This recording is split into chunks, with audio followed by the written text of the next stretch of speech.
Sir ये बताइए कि जैसे कि हम गाड़ी चलाना इतना आसान है, तो रेलगाड़ी चलाना कितना मुश्किल है और कितना आसान है? नहीं, जैसे देखिए जो ट्रेनिंग जो दिए जा रहे हैं जी। इसमें बच्चों को पूरी तरह से परफेक्ट करते हैं। जी ट्रेनिंग है वैसी हो, जी। तो जैसे वो थियरी ही नहीं बल्कि प्रैक्टिकल ट्रेनिंग भी दी हाँ, जाती होगी। जी हाँ, जी। और प्रैक्टिकल ट्रेनिंग में वो पूरी तरह से परफेक्ट हो जाते हैं और उसी के बाद जो है सो वो इंडिपेंडेंट लोकोमोटिव हैंडल करने के काबिल हो जाते हैं। देखिए शुरू शुरू में तो हर किसी को डर होता, जी लेकिन एक बार जब वो चलाने के काबिल हो गए तो फिर वहाँ पे उन लोगों को कोई प्रॉब्लम नहीं आता। और ये ट्रेनिंग पूरी तरह से, यानी कि अब जहाँ पे गाड़ी लेके जा रहे हो तो किन किन रूल्स को फॉलो करना है। जैसे आप अक्सर देखे होंगे स्टेशंस में कई सिग्नल्स रहते हैं, स्टेशन पे एक पटरी से दूसरी पटरी पे गाड़ी जाती है, ये सारी चीज़ें। इसी तरह उसके स्पीड से क्या स्पीड से जाना चाहिए, ये सारी चीज़ें उनको थियरी और प्रैक्टिकल पूरे जो है सो ये 3 ट्रेनिंग सेंटर में सिखाते हैं। नाजरीन आदाब, सियासत टीवी के तालीमी प्रोग्राम सियासत कैरियर गाइडेंस में आपका इस्तकबाल है। मैं हूं आपका मेज़बान मोहम्मद मीर और मेरे साथ मौजूद है मोहम्मद उस्मान साहब, रिटायर्ड रेलवे ऑफिशियल। आज हम बात करेंगे सेंट्रल लेवल पर जो नोटिफिकेशन आया है 2025 और 26 के दरमियान जो भर्ती की जाने वाली है रेलवे डिपार्टमेंट में, वो कौन कौन से डिपार्टमेंट्स में कौन कौन एलिजिबल हैं और किस तरह का एग्ज़ाम रखा जाता है और ऑफिशियली तौर पर इसे कैसा फॉलो कर सकते हैं और हम कैसे क्रैक भी कर सकते हैं और मुलाजिमत हासिल करने के लिए जो मौक़े निकल आते हैं उसका पूरा फ़ायदा हम किस तरह उठा सकते हैं, इस बारे में हम तफसील से बात करेंगे मोहम्मद उस्मान साहब से। तो सबसे पहले हम सवाल करेंगे उस्मान साहब से कि रेलवे डिपार्टमेंट को लेकर जो नोटिफिकेशन आता है तो बहुत सारे बच्चे अप्लाई की तरफ बढ़ते हैं, लेकिन उन्हें एहतियाती तदाबीर भी इख्तियार करना है, तो इस बारे में बताएं। अस्सलाम वालेकुम मुनीर साहब।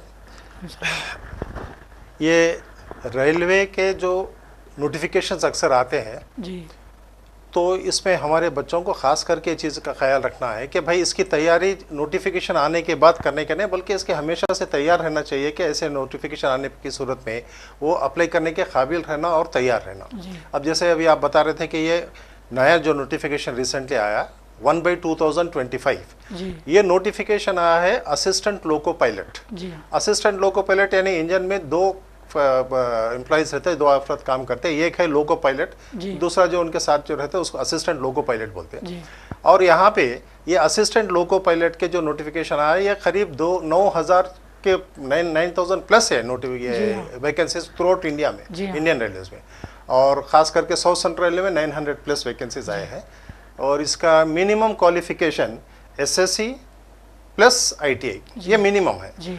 अब अगर कोई SSC प्लस पॉलिटेक्निक या डिप्लोमा है तो वो लोग भी अप्लाई कर सकते हैं, इंजीनियरिंग ग्रेजुएट्स वो लोग भी अप्लाई कर सकते हैं। ये टेक्निकल पोस्ट है और इसके पूरे डिटेल ये नोटिफिकेशन में दिया है। और इसको अब अप्लाई करने के लिए सब एलिजिबल है, ख़ास करके UR तो है OBC और इकोनॉमिकली वीकर सेक्शन को भी इसमें मौका है। ऐसे अफराद जो इस कैटेगरी से बिलोंग करते हैं उन लोगों के लिए बहुत अच्छा मौका है, वो लोग अप्लाई करना चाहिए और अप्लाई करके इसके सीरियस संजीदगी से इसकी तैयारी भी करना चाहिए। यकीनन उन्होंने अच्छा बताया है कि अगर तारीख हमारे सामने है जो 11 मई रखी गई है लास्ट है, तो उसके लिए हम फ़ौरन तौर पर अप्लाई करें और उसकी तैयारी भी शुरू करें। तैयारी किस तरह करना है उस बारे में हम बात करेंगे उस्मान साहब से। उस्मान साहब ये बताइए कि तैयारी का अमला जब आता है तो हमारे सामने बहुत सारे सवालात आते हैं, क्योंकि रेलवे डिपार्टमेंट का एग्ज़ाम रखा जाएगा तो क्या रेलवे से ही मुताल्लिक़ सवालात करेंगे या जनरल रहेंगे? नहीं, अभी देखिए यहाँ पे इसका सिलेबस भी दिया गया है और मुनीर साहब इससे पहले मैं आपको ये भी बता दूँ कि कितने मरहले यानी स्टेजेस के एग्ज़ाम्स है ये भी मैं आपको बताते चलूँ। CBT 1, CBT 2 यानी computer based test 1, computer based test 2, 2 है इसके। इसके बाद में और एक है कंप्यूटर बेस्ड एप्टीट्यूड टेस्ट, ये 3 आते हैं। CBT 1, CBT 2, CBAT।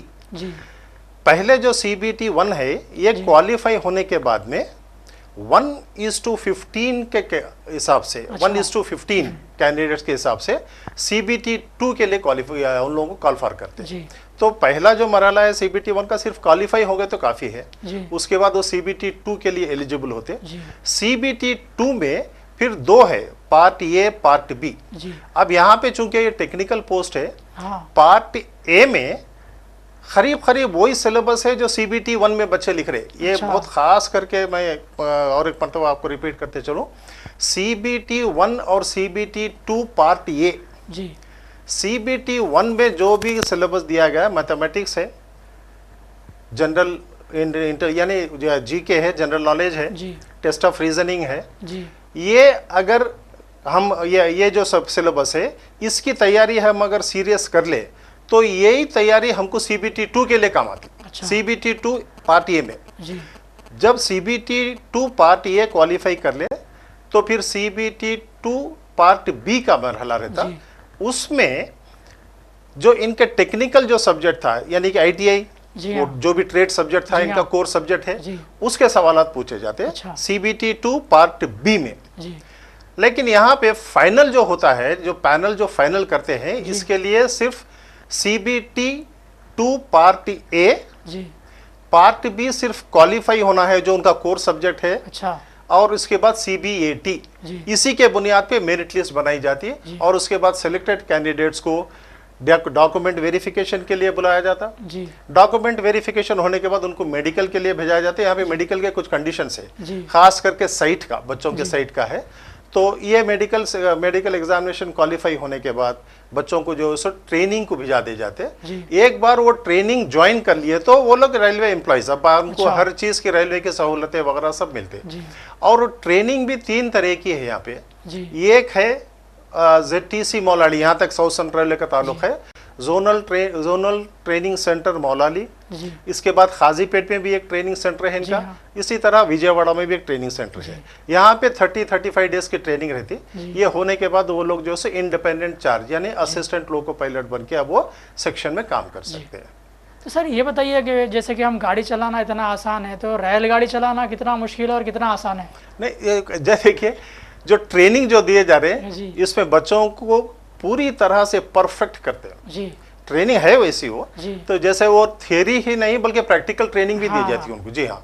और प्रैक्टिकल ट्रेनिंग में वो पूरी तरह से परफेक्ट हो जाते हैं और उसी के बाद जो है सो वो इंडिपेंडेंट लोकोमोटिव हैंडल करने के काबिल हो जाते हैं। देखिए शुरू में तो हर किसी को डर होता, लेकिन एक बार जब वो चलाने के काबिल हो गए तो फिर वहां पे उन लोगों को कोई प्रॉब्लम नहीं आता। और ये ट्रेनिंग पूरी तरह से यानी कि अब जहाँ पे गाड़ी लेके जा रहे तो किन किन रूल्स को फॉलो करना है। जैसे आप अक्सर देखे होंगे स्टेशन में कई सिग्नल्स रहते हैं, स्टेशन पे एक पटरी से दूसरी पटरी पे गाड़ी जाती है, ये सारी चीजें। इसी तरह उसके स्पीड से क्या स्पीड से जाना चाहिए, ये सारी चीजें उनको थियरी और प्रैक्टिकल पूरे जो है सो ये 3 ट्रेनिंग सेंटर में सिखाते हैं। यकीनन बड़ा अच्छा मौजू है। मुलाजिमतें हासिल करने के लिए अगर आप दौड़ धूप कर रहे हैं तो इस तरह के मौके जब आते हैं तो फ़ौरन उस पर जो है अप्लाई करें और उसके लिए अप्लाई के बाद उसके बाद तैयारी भी करें, क्योंकि गवर्नमेंट जॉब बहुत कम लोगों को मिलती है लेकिन कंपटीशन बहुत ज़्यादा रहता है। तो सर जैसे कि हम बता रहे हैं तो नोटिफिकेशन में जो नंबर ऑफ़ वैकेंसीज दी गई है तो उसके लिए लाखों लोगों की तादाद में आती है, तो उन लाखों में एक कैसे बने हम?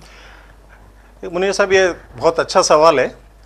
पहले मैं आपको छोटा सा ये बता दूं कि भाई इसका आखिर रिक्रूटमेंट होता कैसा है, क्योंकि अभी रेलवे में एक नहीं बल्कि 4 कैटेगरी के एम्प्लॉयज काम करते हैं। Group A, group B, group C, group D, और थोड़ी जगह पे क्लास 1, क्लास 2, क्लास 3, क्लास 4 भी बोलते हैं।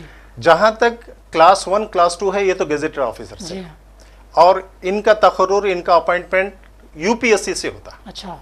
और बाकी के जो 2 और क्लासेस है, क्लास 3, क्लास 4 बोलिए या ग्रुप सी, ग्रुप डी बोलिए, इनका तकर्रुर रेलवे में RRB या RRC के तहत होता है। अब ये जो पोस्ट की जो हम जिक्र कर रहे हैं ये ग्रुप सी में आता, और ये ग्रुप सी का जो पोस्ट है, ग्रुप सी एम्प्लॉयज करीब 97% है रेलवे में। रेलवे के जो तादाद है एम्प्लॉयज की 12 लाख के ऊपर है।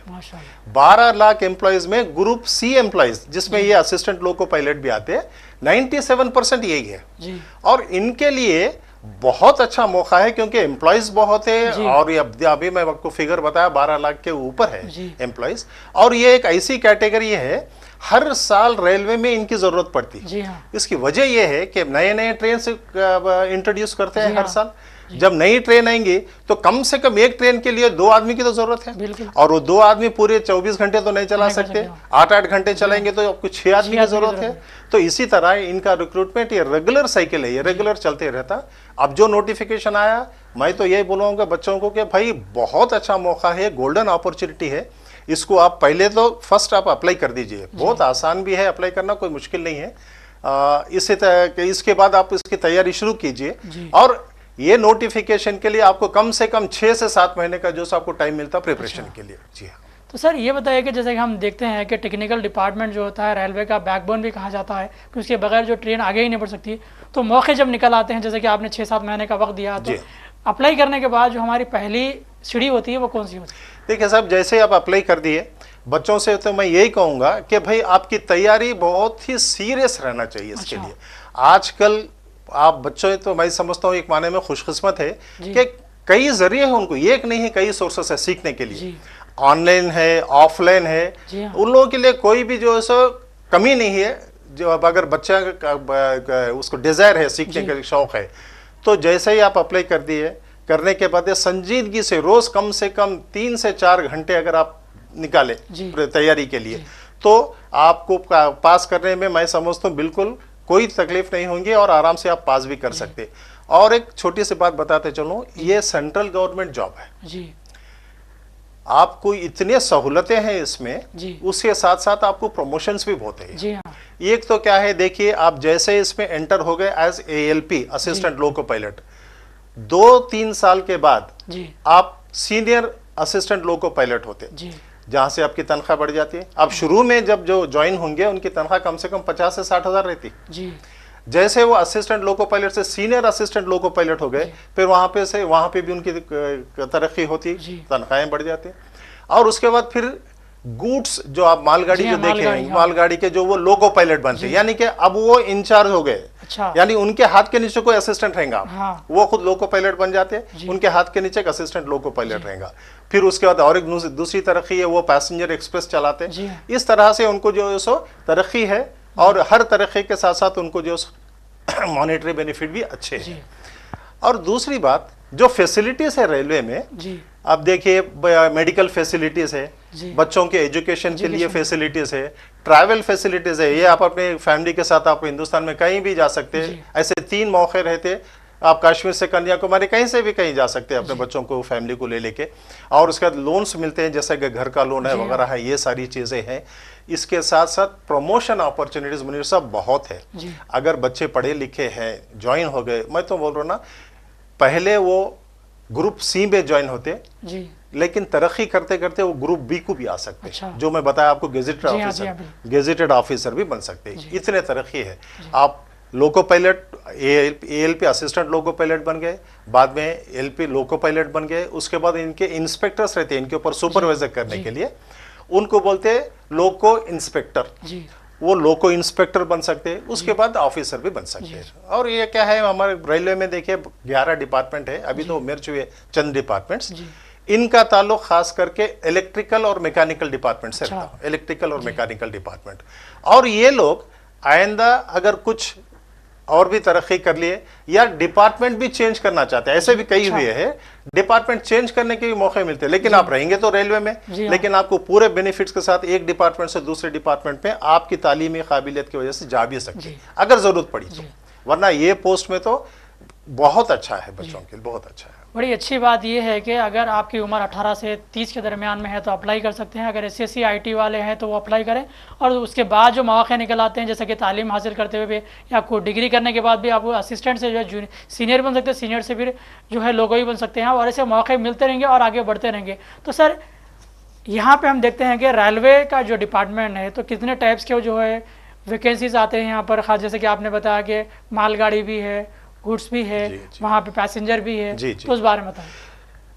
यहाँ पे देखिए, मैं बताया था अभी आपको 11 डिपार्टमेंट है, इसमें टेक्निकल और नॉन टेक्निकल दोनों भी है जी। अब ये लोग हर साल जहाँ पे जो भी डिपार्टमेंट में वैकेंसीज आ रहे हैं, तो रेलवे जो है सो उसके लिए नोटिफिकेशन जारी करते, या तो NTPC सुने होंगे आप, नॉन टेक्निकल रहते हैं, और ये टेक्निकल पोस्ट है। ये हर साल एक दो एप्लीकेशंस आती है, नोटिफिकेशंस आते रहते हैं। तो इन नोटिफिकेशन के साथ साथ इनको पूरी तरह के गाइडलाइंस भी मिलते हैं कि भाई किस तरह से करना चाहिए। जैसा कि ये नोटिफिकेशन में पहला ये है कि लोग जब अप्लाई कर रहे हैं, ऑनलाइन अप्लाई करना है, पहले रजिस्टर करना है, बहुत सिंपल है, वो घर में बैठे कर सकते हैं। और इसमें एक सहूलत ये भी दी है कि वो बच्चे, वो कैंडिडेट जो ऑलरेडी 2024 में रजिस्टर कर लिए, उनको दोबारा करने की जरूरत नहीं है। वो वही नोटिफिकेशन के साथ जो पहले जो रजिस्टर करे थे वही नंबर के हिसाब से वो लोग अभी फिर दोबारा जो है ये पोस्ट के लिए अप्लाई कर सकते हैं, क्योंकि ये सहूलत दी गई। और इसमें देखिए फीस भी कोई ज्यादा बल्कि ये नहीं बोल रहा हूँ मैं, अब उस तरह से करेंगे हैं कि UR अनरिजर्व जो है उनके लिए 500 रुपये फीस है जी। और मुस्लिम्स जो माइनॉरिटी यानी मुस्लिम है, सिख है, ईसाई जो भी आते हैं, उनके लिए 250 एग्जामिनेशन फीस है। ये जो 500 अनरिजर्व के लिए है ये रिफंडेबल है, इसी तरह ये 250 भी रिफंडेबल है। अच्छा। खाली कंडीशन ये है कि वो CBT 1 एग्जाम एक अपीयर होना। अच्छा। वरना पहले ऐसा होता था कि बच्चे अप्लाई करते थे, एग्जाम को नहीं आते थे, सारी पूरी तैयारी करते थे रेलवे वाले, तो बहुत मुश्किल होती थी उनके लिए। तो ये नॉमिनल इसलिए लगाए कि भाई वो आना, एग्जाम लिखना, एग्जाम लिखने के बाद फिर वो जिस नंबर से वो फीस पे करे थे वही नंबर पे उनके पैसे उनको वापस मिल जाते हैं। जी। तो सर हम बात कर रहे थे नोटिफिकेशन को लेकर, तो ये सवाल मेरे जहन में आया कि आप भी रेलवे डिपार्टमेंट से ही ताल्लुक़ रखते हैं, तो आपकी सर्विस के दरमियान जो आपका जो तजुर्बा रहा है, तो कितने ऐसे लोग हैं जो रेलवे फैमिलीज होते हैं या फैमिलीज कुछ प्रमोट करते हैं? नहीं, ऐसा क्या है, खास करके जब वो, और आप सिर्फ रेलवे के एग्जाम्पल दे रहे हो, ऐसे तो कई है। हाँ। देखिए, जब पेरेंट्स यानी माँ है, बाप है, ये लोग जिस फील्ड से है, जैसे कि कोई डॉक्टर है, कोई एक प्रोफेशन से अटैच होके है, तो जाहिर है वो इन्फ्लुएंस तो रहेगा बच्चों पे, बिल्कुल रहता हो। और दूसरी बात, ये सिक्योर्ड पोस्ट है। मैं बार बार ये बताता हूँ कि ये सिक्योर्ड पोस्ट है।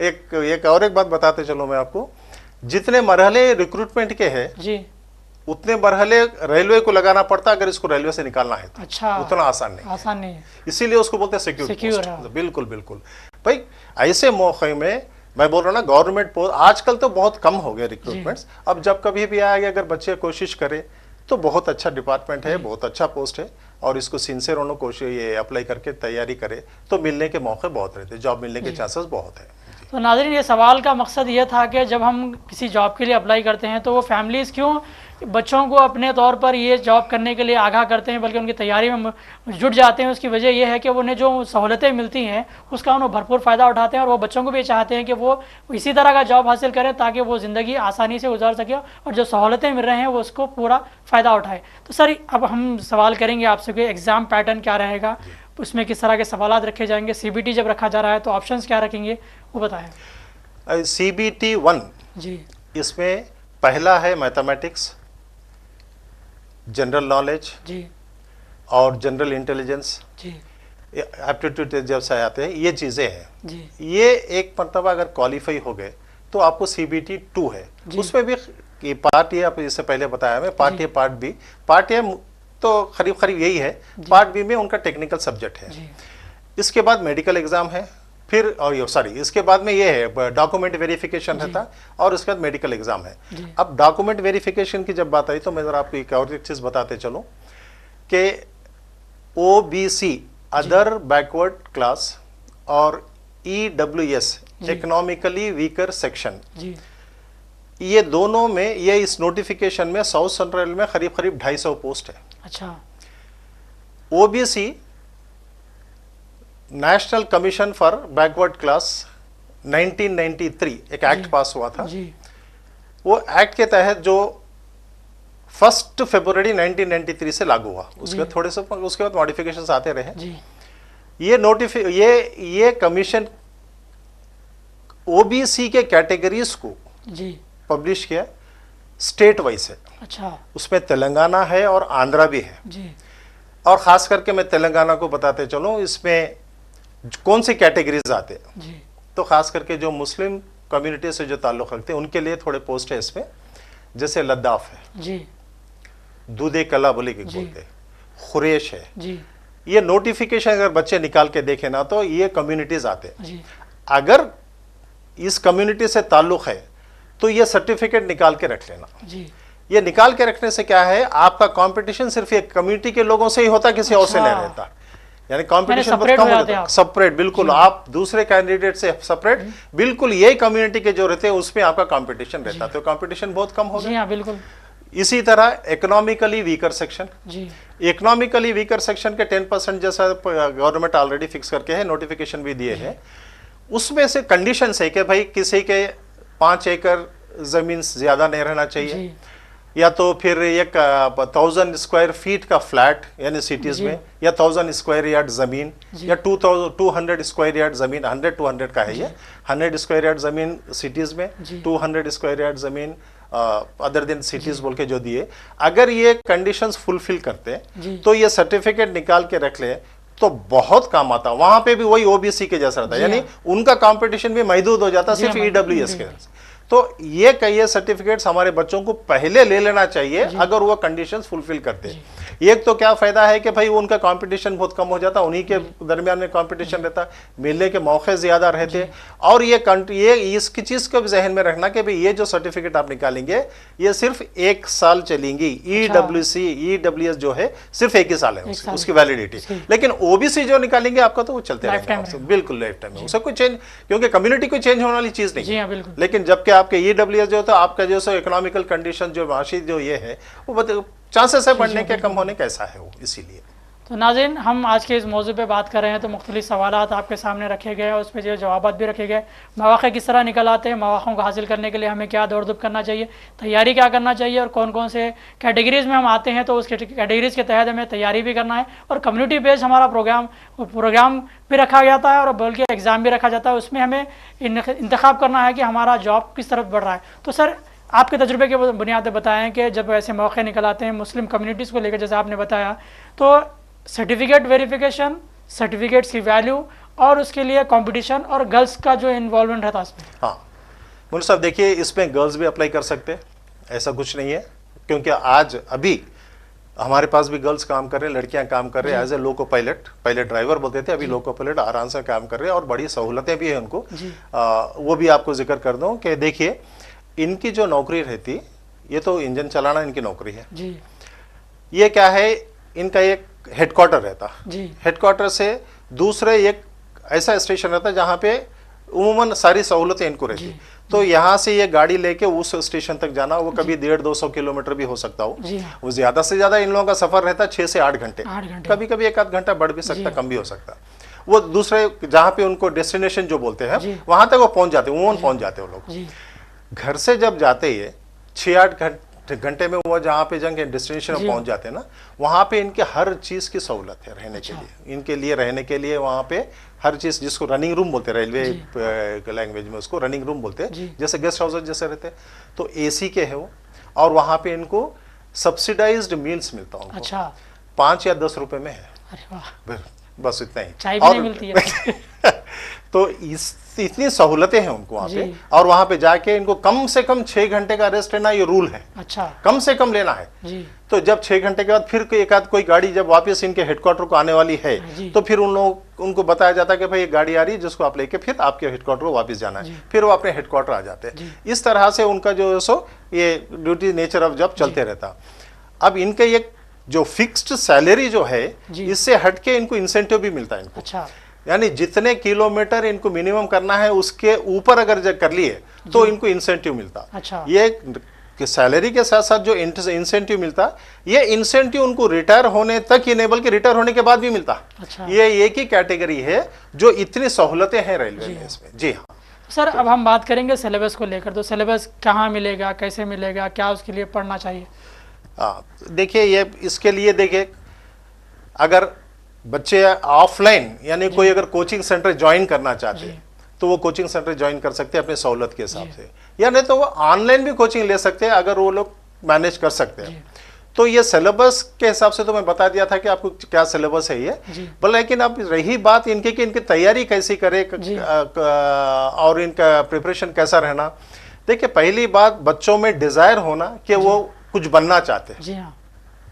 सिर्फ डिजायर रखने से नहीं होता, डिसिप्लिन भी होना। बिल्कुल, खाली डिजायर रख ले कि मैं ये बनूंगा वो बनूंगा बोले तो भाई मतलब ही नहीं रहा जब आप डिसिप्लिन नहीं है। आप डेडिकेटेड रहना उसके लिए, जब कहीं जाके आपका जो सो ख्वाब पूरा होने के पूरे इम्कानात है। अब यहाँ पे जो भी सिलेबस है इसके लिए आपको ऑनलाइन की सहूलतें बहुत है, कर सकते हैं, ऑफलाइन भी कर सकते हैं। कई कोचिंग सेंटर से या ट्विन सिटीज में आप कोचिंग सेंटर ज्वाइन कर लीजिए और कम से कम आप 3 से 4 घंटे रोज निकालना है इसके लिए। आप कैसा निकालते हैं अब आप पे है, लेकिन जब तक आप 3 से 4 घंटे नहीं निकालेंगे ये एग्जाम पास करना जरा मुश्किल ही है। जी हाँ सर, आखिरी मेरा एक सवाल है कि इस प्रोग्राम के मजमूई के तौर पर हम आ रहे हैं तो इख्तिताम की तरफ आ रहे हैं, तो आपके की पॉइंट्स क्या है?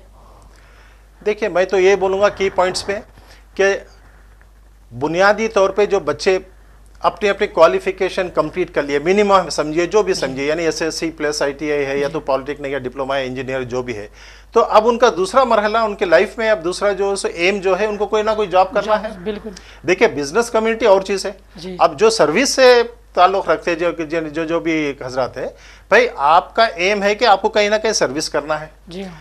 जब आपको सर्विस करना एम है तो आपको सर्विस के लिए तैयार रहना चाहिए, वो हो सकता प्राइवेट हो या गवर्नमेंट का हो। अब जब ऐसे गवर्नमेंट सर्विसेज के मौके आ रहे हैं आपको, तो गवर्नमेंट सर्विस को पाने के लिए आपको पूरी तरह से तैयारी करना है। और इस तैयारी के लिए मैं बताया ना आपको 5-6 महीने कम से कम ये रहता है ये एग्जाम के लिए। तो इसकी तैयारी के लिए आप जो सिलेबस आपके नोटिफिकेशन में दिया गया है वो एक मरतबा पहली अच्छी तरह से पढ़ लीजिए, और वो नोटिफिकेशन में जो भी आपको सिलेबस दिया गया उस सिलेबस के हिसाब से या तो आप ऑनलाइन उसकी तैयारी कीजिए या फिर ऑफलाइन तैयारी कीजिए, या आपकी मर्जी। लेकिन मौका बहुत अच्छा है, ये मौका को अपने हाथ से जाने मत दीजिए, सिंसियर इसके लिए कोशिश कीजिए।